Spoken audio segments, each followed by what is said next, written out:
प्रकार का प्रदर्शन कर रहे हैं? सर हमारा पेमेंट जो है हमारी प्रोग्राम हुआ था कला परिषद की तरफ से, उसका पेमेंट अभी तक नहीं हुआ है। 40 से 50 हज़ार रुपये हमारा एक ग्रुप को लाने ले जाने में खर्चे में लग जाता है। उसके बाद हमारी पेमेंटें रुक जाती हैं। तो जो कर्जा होता है वो कलाकार इतना कमा नहीं पाता जितना उस पर कर्जा चढ़ जाता है, क्योंकि ये बुजुर्ग कलाकार है। सबसे बड़ी बात है ये पढ़े लिखे नहीं है, ठीक है ना। ऑनलाइन ये कुछ प्रोसेस कर नहीं सकते, इनको ये नहीं पता होता कहाँ फार्म भरना है, ये लोग पिछड़ जाते हैं। कितनी उम्र होगी? 78 साल की होगी जी। 78 साल की होगी। ताऊ जो 78 साल की उम्र हो रही है, और एक ताऊ नहीं भाई, कई ताऊ जो है यहाँ पे खड़े। रंगमंच और कलाकार तो एक ऐसी अभिव्यक्ति है, दुनिया आदि काल से वर्तमान काल तक जितनी भी जानकारियाँ है, ये सोशल मीडिया तो अब चली है ना। जैसे ये जो कलाकार है प्रोग्राम कर के जो है कर्जा ले लेगा प्रोग्राम करने लग रहे हैं, तो एक कर्जदार होने लग रहे, तो इस बारे में क्या कहना चाहोगे? बस ये है कि मैं चाहूँगा कि इनकी जो संरक्षक संस्थाएं हैं, जैसे हरियाणा कला परिषद है, बाकी और अकादमीज हैं, संगीत अकादमी है और दूसरी ललित कलाएं अकादमियां हैं, उनको इनको प्रोत्साहन देना चाहिए। सारे दर्शकों ने राम राम भाई। फिलहाल जो है आप डीसी ऑफिस से लाइव जुड़ना, एसपी ऑफिस से लाइव जुड़ गए हैं, और जो इनकी मांगे क्या क्या है वे मांगे पूछेंगे। राम राम, किस प्रकार का प्रदर्शन कर रहे हैं? सर हमारा पेमेंट जो है हमारी प्रोग्राम हुआ था कला परिषद की तरफ से, उसका पेमेंट अभी तक नहीं हुआ है। हमें हमारा इवेंट करने के लिए हमें पहले जब हम टीम अरेंज करते हैं या फिर हमें हमारा जो किराया भाड़ा होता है वो हम अपनी जेब से लगाना होता है पहले, लेकिन उसका भुगतान जो होता है उसमें समय लग जाता है बहुत ज़्यादा। जैसे अभी 6 महीने हो चुके हैं हमारा, अभी तक पेमेंट का अभी तक कुछ भी हुआ नहीं है। उस वजह से हमें कर्जे लेने पड़ते हैं, हमारा फिर वो हमें उसको निपटाना होता है, और 6 महीने हो जाते हैं। उस वजह से हमें घर में भी प्रॉब्लम होती है, हमारा भी प्रॉब्लम होता है, और हम तो अभी तो कवारी लड़कियाँ हैं, हमारी शादी नहीं हुई है। लेकिन इस वजह से ना हमारे घर वाले हमें फिर हमारी जो संस्कृति उसको बढ़ाने में हमारा साथ नहीं देते, क्योंकि वो यही इशू बिठाते हैं कि भाई तुम्हारा जो पेमेंट मेहनताना है वो टाइम से मिलता नहीं है, तो तुम क्यों ही इस चीज़ में पढ़ते हो।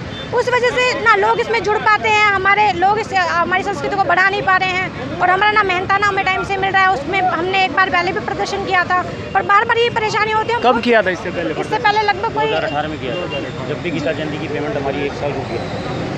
भाई जो अगर आप साफ तौर पर बात करें तो जो हरियाणा संस्कृति है वह दाव पर आ गई है, क्योंकि जो है इनकी पेमेंट रुकी पड़ी है। 6 महीने जो है पेमेंट रुक कर खड़ी हो जाए है, और उसके बावजूद भी जो है पेमेंट आती नहीं। इनको जो है मजबूरी में धरना प्रदर्शन करना पड़ा है। उसके बाद भी कि इनका समाधान हुआ है कि ना हुआ। इससे पहले भी जो प्रदर्शन कराया था, कब कराया था भाई साहब? ये 2018 में किया था जी। तब भी गीता जयंती की पेमेंट हमारी 1 साल ऐसे ही रुकी थी।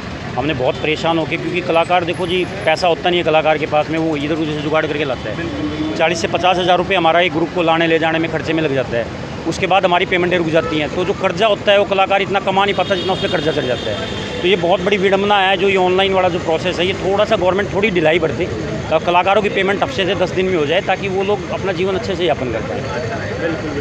ऑनलाइन का काम चल रहा है, ऑनलाइन में तो जो है जल्दी पेमेंट होनी चाहिए, उसके बावजूद भी जो आप इतने परेशान। सरकारी महकमे हैं, फाइलें उलझ जाती हैं, क्या साइन रह जाते हैं, वो तो देखो ऊपर वाले जानते हैं जी। हमें ये पता है जी, हम लोग गरीब लोग हैं, हम लोग अपना काम कराते हैं, हमें हमारा मेहनताना टाइम पे मिल जाना चाहिए। मजदूर का भी दिहाड़ी टाइम पे मिल जाती है जी, वो अपनी मजदूरी करते हैं, उसको दिहाड़ी मिल जाती है। हम लोग तो मजदूरों से भी कई गुजरे हो गए हैं। तो अब जो है धरना प्रदर्शन कब तक चलेगा? अभी संघर्ष जारी रहेगा जी। देखो हम सोच रहे हैं अगर सीएम साहब अच्छे आए, सीएम साहब नायब साहब सैनी जी अच्छे, बहुत अच्छे सीएम हैं, और अभी एक कलम से सारी बातें मान भी रहे हैं, तो हमने तो मांग भी की है जी, हमारे एक प्रतिनिधि मंडल को आप सीधे डायरेक्ट आप बुलाएं, हम उनको अपनी मांगे रखेंगे, अपनी बातें समझाएंगे जी हम कितनी कठिनाइयों से गुजर रहे हैं। अगर हमारी बातों पर कोई अमल होता है, कोई हमारी कोई मांग अगर पूरी होती है तो हम स्वागत करेंगे जी, हम उनके साथ है।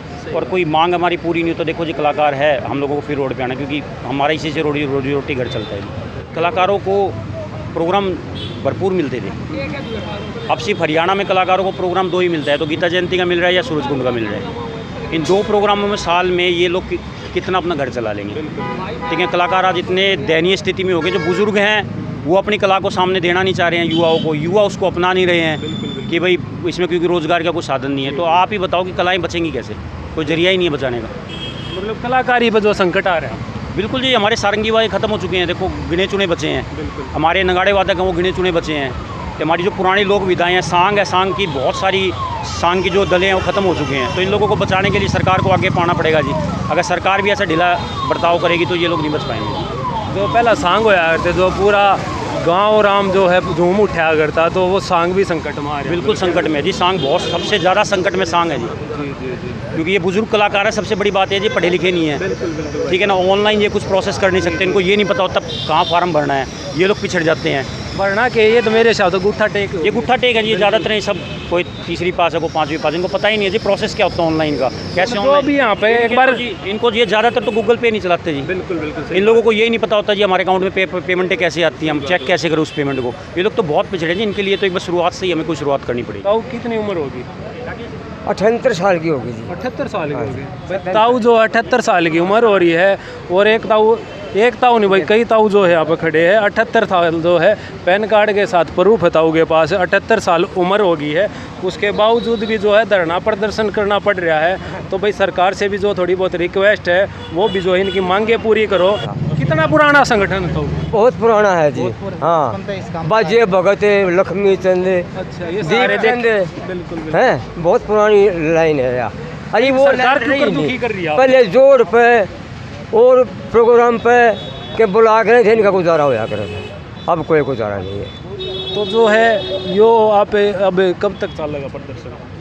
प्रदर्शन तो जी इतने साधन नहीं होता, इतनी मांग पूरी नहीं होती, इतने चले नहीं जाएगा। त्यागी जी आप क्या कहना चाहोगे? देखो जी, एक तो हरियाणा की जितनी भी विधाएं है ना, खासतौर पर फोक विधा जिनको बोला जाता है, सब विलुप्त होती जा रही है। बिल्कुल। और कारण सिर्फ और सिर्फ यही है कि सरकार जो है एक तरह से पालन करता होती है पूरे देश की, समाज की, और समाज में और ख़ासतौर पे हरियाणवी जो कल्चर है उसमें जो फोक थिएटर का, जिसमें सांग विधायक मुख्य तौर पे आती है, जितने भी हमारे वाद्य यंत्र है सब विलुप्त है, क्योंकि आर्थिक तौर पे उनको वो सहारा नहीं मिल पाता सरकार की तरफ से। और साथ के साथ थिएटर, रंगमंच और कलाकार तो एक ऐसी अभिव्यक्ति है, दुनिया आदिकाल से वर्तमान काल तक जितनी भी जानकारियां है, ये सोशल मीडिया तो अब चली है ना, बिल्कुल जी बिल्कुल। टेलीविजन भी बाद में थे, रेडियो भी बाद में थी सब, लेकिन कलाकार शुरुआती दौर से, चाहे महाभारत काल हो, चाहे रामायण काल हो, चाहे कितना भी आदिकाल हो, तमाम तरह की जानकारियाँ कलाकारों ने दुनिया को आदान प्रदान की है एक दूसरे को। और आज वो कलाकार ख़त्म होता जा रहा है इस समाज से, इस देश से, सिर्फ और सिर्फ इसलिए क्योंकि जिस सरकार को चाहिए, जिस प्रशासन को चाहिए उन पे ज़्यादा गौर फरमाना, वो उतनी ही ज़्यादा लापरवाह उनकी तरफ से है। और जितने भी कलाकार आज यहाँ हरियाणा भर के इकट्ठा हुए हैं, ये किसी विरोध में नहीं है। बार बार हम ये बात जरूर अंकित कराना चाहेंगे, दर्ज कराना चाहेंगे, सांकेतिक प्रदर्शन, ये सांकेतिक प्रदर्शन है, ताकि एक बार नज़रों में आ जाए सरकार के कि हम भी हैं और हम बहुत सारे हैं, हज़ारों की तादाद में हैं, लेकिन इनको गिना ही नहीं जाता।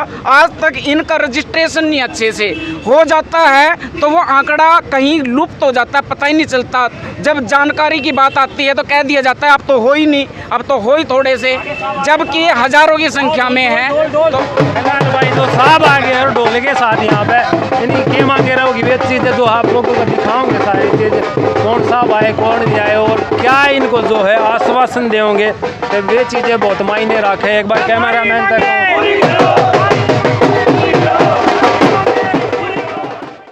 अभी मिला हूँ इनसे, तो ज्ञापन लेने के बाद जो भी इनकी जायज़ मांगे होंगी इन ज़मीन से जुड़े हुए कलाकारों को, और जो हमारी संस्कृति है वो कहीं न कहीं धूमिल हो रही है, दूषित हो रही है, या कहीं कहीं वो विलुप्त भी हो रही है, उसको बनाए रखने में इन कलाकारों का, सबका जो ज़मीन से जुड़े हुए हैं, मैं तहे दिल से स्वागत भी करता हूं कि इस काम में जुटे हुए हैं और एक हरियाणवी संस्कृति और परंपरा को जारी रखे हुए हैं।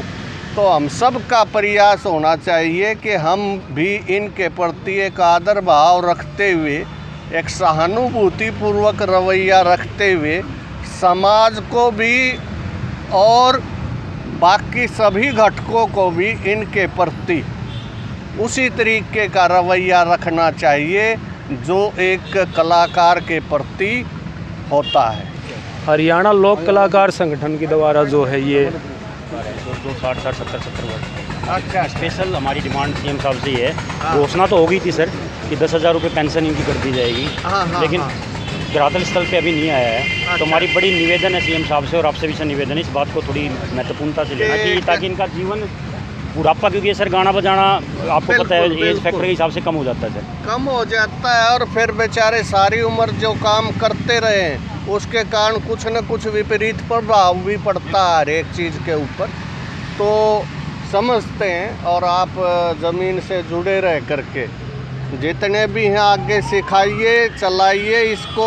सर अगर ऐसे कमर टूट गई तो सर हमारा चलना भी मुश्किल। बाकी मैं अपनी तरफ से पुरजोर कोशिश करूंगा कि आपको महत्वपूर्ण मुद्दा इसलिए आए हैं सर हम लोग इकट्ठे कि हमारी गीता जयंती की जो पेमेंट है, जो गीता जयंती हुई थी वो अभी तक नहीं हुई है सर। तो सबसे महत्वपूर्ण जो इसमें कदम, इसलिए हम लोग इकट्ठे भूखे मर रहे हैं सर, और उसके बाद कोई कार्यक्रम नहीं मिला सर हम लोगों को। गीता जयंती की DPRO ने करनी थी।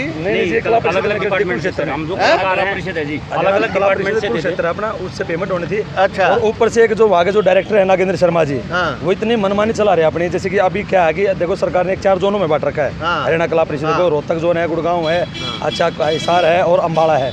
तो देखो ये जोन इसलिए बना रखे जो यहाँ के जो अधिकारी हैं, तो ये अपने जो लोग उनको जानते हैं, कलाकारों को जानते हैं, अपने जोन के कलाकारों को जानते हैं, उनको काम दे। वो अपने मनमाने ऐसे चला रहे हैं, कलाकारों से बात करते हैं तो बदतमीजी करते हैं। अभी मेरा इसमें जो गीता जयंती पे मेरा गुमथला में प्रोग्राम हुआ और ये कुछ आर्टिस्ट भी मेरे साथ में थे उस टाइम पे, तो वहाँ पे कोई स्टेज का प्रबंध नहीं था। वहाँ पे टूटी फूटी मतलब ज़मीन में कंकर पत्थरों पे नचा दिया, जिसकी वीडियो हमने अभी अपलोड भी करेंगे, उसको हम CM साहब को भेजे भी गए। तो उसमें ज़मीन पे हमें बच्चों को डांस करना पड़ा, एकदम से खड्डे थे, बच्चों को पैर में चोट आते बच्चे उसमें वहाँ पे ऐसी परेशानी का सामना उठाना पड़ा। तो हम तो ये कह रहे हैं कि हमारे CM साहब को किसने करनी है पेमेंट? आप यहाँ पे हरियाणा कला परिषद ने करनी है। देखो तो यहाँ अपने मानसरोवर पार्क में फोगाट साहब बैठते, नहीं, ये हेड ऑफिस हमारे कुरुक्षेत्र, ये नागेंद्र शर्मा जी ने करनी है। चलो। और जैसे हमारे CM साहब ने, देखो आजकल हमने अखबार में पढ़ा है एक इतना अच्छा भाई वो दावा कर रहे हैं इस चीज़ का, भाई कोई भी मैं सुनने के लिए कान में भी तैयार हूँ। और देखो आज आर्टिस्ट तो खुल के उनको बिल्कुल ओपन में आके सुना रहे हैं। तो हमें उनसे आशा है, उम्मीद है कि वो हमारी इस आवाज़ को सुनेंगे, हमें निराश नहीं करेंगे। हमें CM साहब से पूरी हमें उम्मीद है। चलो जी, मैं करवा। एक बात और पूछना चाहूँगा सर लास्ट में, जैसे ये जो कलाकार है प्रोग्राम कर करके जो है कर्जा ले लेगा प्रोग्राम करने लग रहे हैं, तो ये कर्जदार होने लग रहे, तो इस बारे में क्या कहना चाहोगे? बस ये है कि मैं चाहूँगा कि इनकी जो संरक्षक संस्थाएं हैं, जैसे हरियाणा कला परिषद है, बाकी और अकादमीज हैं, संगीत अकादमी है और दूसरी ललित कलाएं अकादमियां हैं, इनको प्रोत्साहन देना चाहिए। कोई ना कोई इस तरीके की स्कीम रखें कि भाई जो हमारे कलाकार इस तरीके के हैं उनकी कला को कैसे तो हम सुरक्षित रख सकें और कैसे उनको प्रोत्साहन दें कि बुढ़ापा आएगा, कोई बीमारी आएगी, उस हिसाब से इनके पीछे जो संरक्षक संस्थाएं हैं उन्हें इस तरीके का रोल मेरी राय में निभाना चाहिए। इसमें 78 साल तक के बुजुर्ग यहाँ पे मौजूद है प्रदर्शन में, तो ये अभी इनको आराम करने की उम्र है और ये प्रदर्शन में आ रही है। तो मैं जैसे पहले बताया आपको, तो मैं पुरजोर कोशिश करूँगा कि इस चीज़ों को ये देखो ये जैसे ये बुजुर्ग है, अब इनको जो है ना तो किसी ऑनलाइन का पता कि भाई गूगल पे कैसे चलेगा या पेटीएम से पैसे कैसे आओगे। नहीं, मैं पुरजोर कोशिश करूँगा कि आपको कोई ना कोई वो मिले, कोई गाने वाला। हमारे साथ एक चीज़ सबसे बड़ा सर हमारे साथ एक पता क्या होता है, देखो अब आपने देखा हमारा प्रदर्शन कैसा था, हमारा शांति प्रिय प्रदर्शन था, मगर क्या करते हैं कुछ अधिकारी ऐसे हैं कि अगर हम अपनी आवाज़ भी उठा रहे ना तो वो कहते हैं वो ऐसे नेगेटिव CM साहब को पहुँचाते हैं वहाँ पे, मतलब ये कहते हैं तो पता नहीं कैसे लोग हैं क्या कुछ है, मतलब और हमारे कलाकारों को काम देना ही बंद कर देते हैं। वो चाहते हैं हम कुर्सी बैठे हमारी हुकूमत चलती रहे। में सर एक प्रदर्शन किया था, उसके बाद हम लोगों को 12 कलाकारों को 24 कलाकारों को सर हम लोगों को ब्लैक लिस्ट कर दिया गया, छाट के ब्लैक लिस्ट। मैं देखता हूँ। बात है। चलो भाई वीडियो को शेयर करते रहना और कमेंट बॉक्स में अपनी राय देते रहना। यहीं पर अपनी वीडियो को विराम देते हैं। जय हिंद, जय हरियाणा।